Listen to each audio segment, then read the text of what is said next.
All right, welcome to the Economic Report. It's Brian, and of course, uh, you'll need to forgive me. I am like 5 minutes late here, and it's not typical of me, but I did have another appointment prior to this, and I know I'm already bumped back 10 minutes from our typical start time, so I will ask your forgiveness because Lord knows I am an imperfect person here for sure. But today is the Economic Report, and I've already got my morning run in, my morning lift in, so we're pointed in the right direction. Have the dog walked, took care of another appointment, and yes, here we are today at the Economic Report. We had some really interesting stories here to share with you, and of course, some of the top stories dealt with, well, a couple of things here. One with the Trump factor, the Trump effect, and of course, finally, just some additional information here dealing with the markets here. I do not have my computer with me right now, but I was checking Bitcoin pricing. It was down a little bit yesterday, about 116, 117. So definitely off of its highs. But the fact of the matter is, Bitcoin is a theme that was out there quite a bit. NVIDIA, of course, we'd mentioned yesterday in passing, partially because of the weapons shipments. I take that back, particularly because of the deal with the Chinese to use one of the high-end chips, of course, getting the Chinese to use U.S. technology as opposed to the Chinese using or developing their own technology. And as Americans, we're much better off having them use our technology as opposed to us seeing them develop their own product. We are pretty much leaps and bounds ahead of the Chinese in that factor. But also, it helps them with obviously some of the things they're doing, which is their AI race. So, just things to take into consideration here. And once again, this is the Economic Report. I am Brian, and those are some of the top stories that we are covering. One of the things that really kind of jumped out quite a bit deals specifically with the Trump effect. And as fate would have it, how is our economy being affected? Right now, we're talking about things like the tariffs. How are they impacting us? Number one. And secondly, equally as important, hey, welcome to the Economic Report, Bro 1000. Jax, welcome. Glad to have you here. Wow, I've got the gang's all here and plus some. 33 of you. Holy cow.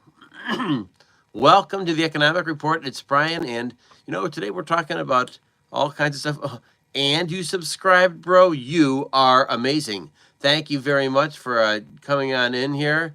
Can you play Fortnite? Sorry, I did have a teenager who was very, very into Fortnite, but he's heading off to college next year, and he's not playing Fortnite anymore. So sorry about that, but Jax, thank you anyway.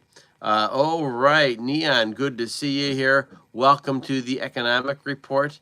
My name is Brian here, and we talk about things that, well, money matters, right? And one of the themes of this, of course, is that, hey, this is where DC politics and where, the Wall Street stuff now deals with specifically Main Street. And so that's the whole idea behind our show. So I'm glad you are all here.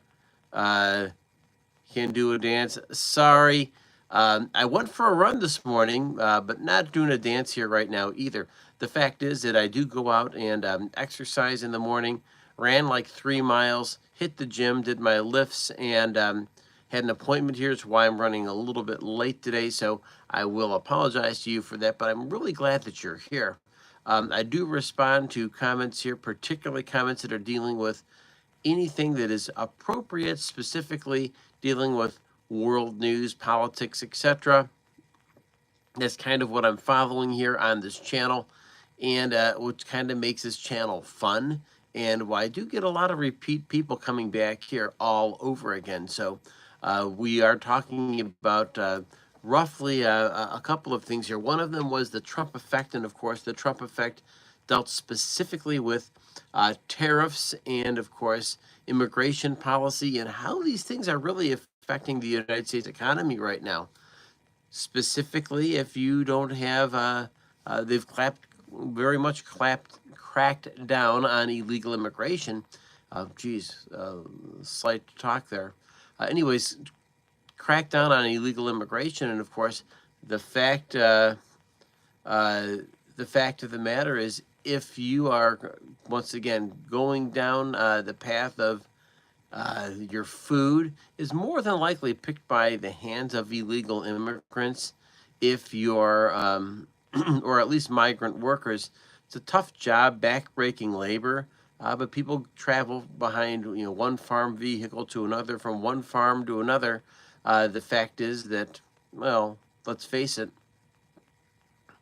it's a tough work, back-breaking labor, not necessarily the best quality of life either. And these are just very, very real things that we're talking about here.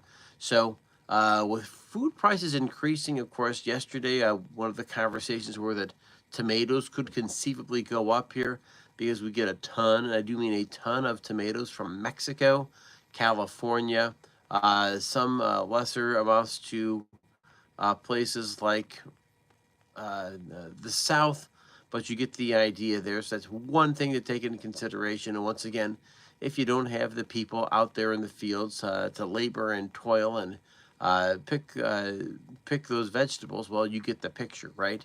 So it's a very real and I think a very important thing for us to take a look at. Another thing here, of course, deals with the tariffs. We don't know where these tariffs are going.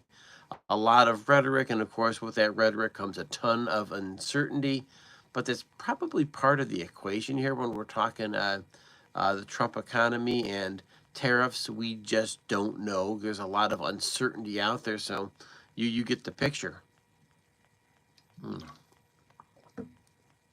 Did not get my coffee yet today, and feeling it a little bit, but I'm up and running. And once you get your blood up and running and exercising in the morning, that gets your whole day going. Do you play Grow a Garden? I don't play Grow a Garden, but I do have some things that I am gardening, right? A number of my associates had planted carrots, tomatoes, and peppers. So that's about as far as we go, Barrett. So I apologize for nothing beyond that.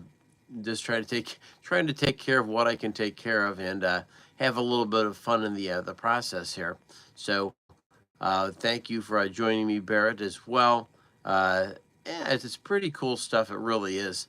And well, what we do here is just try to, hey, you turn something out of nothing. You know what I'm saying? And I'll be able to pick the carrots here before too long. I've never done any of this stuff before, the tomatoes, the carrots, the peppers, but it's going to be kind of a cool thing. So I do appreciate your thumbs up there. Your likes and subscribe obviously makes a big difference on this channel as well, folks. So we're going to continue on here with the Trump effect, because that was maybe part one of today's show. The next thing we're taking a look at deals a lot with the charm factor, because people are trying to question, how on earth did you motivate Trump to send weapons to the Ukraine? And he obviously was not for doing any kind of weapon shipments to Ukraine. But here you have it. You've got another factor going on here as well, which is golf, right? Of all things, the game of golf. It is the game of millionaires too, folks, by the way. So I want to make sure that we're clear about that, making all kinds of connections out there on the golf course. It is a very, very social type of a sport where people walk and they talk and they show their skill, but there's always a maybe more casual format of carrying out conversation. Well, as it turns out, the Prime Minister of Finland, right? And I bet you nobody could even find Finland on the map, but it's a little Scandinavian country. I guess the Prime Minister is really a good golfer, and so he came over to the United States, and he was partnered up with Donald Trump as his golf partner. And in the conversation, they, I guess over the course, they had a very, very nice conversation, built a relationship. So that was the first step in. The next, the Germans were calling Trump up, asking about these weapons. But once again, I think they appealed to who he is. They understood the sales job that was involved, and maybe folks, anybody listening to today's channel, you never can underestimate the power of goodwill, the power of selling to people.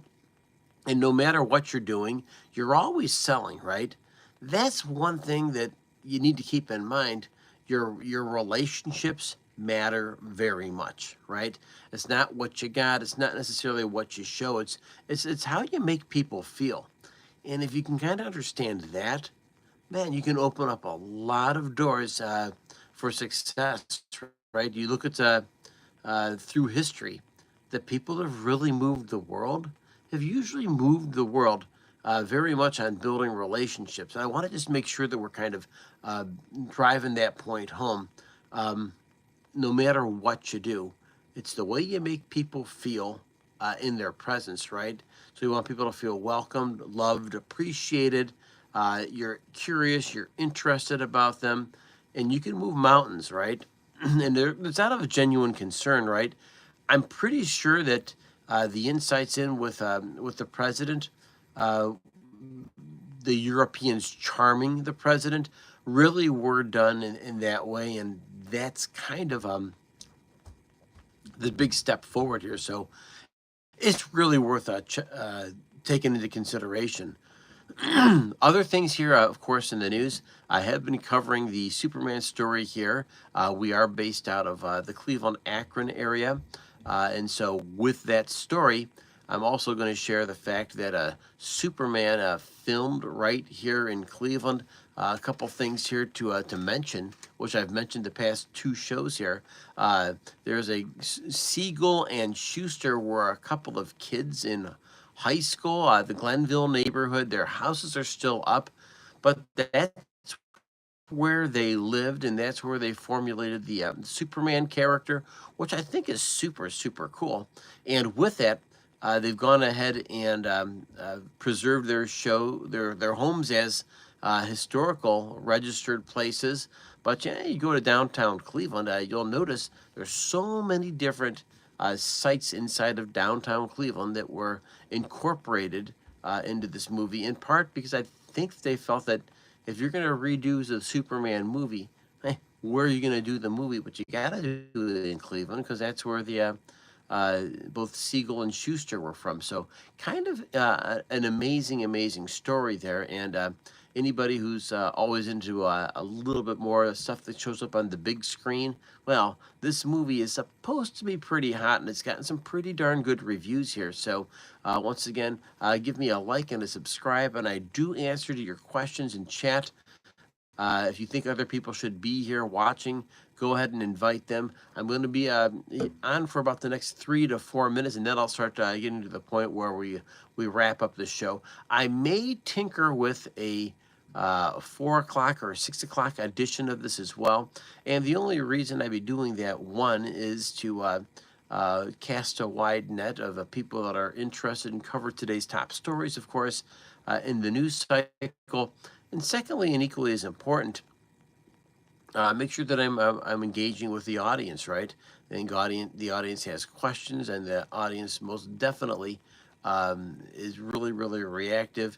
If you are subscribed here, I want to remind you that I do have a channel. The channel does long form videos. It does have shorts as well. And of course, these lives are something I just started doing a few weeks ago, but I'm having a ton of fun doing this. One of the things I'd said this summer is I wanted to really work on my public speaking. I wanted to get in front of the fact that here I am. I want to make sure that I'm getting very, very much involved in the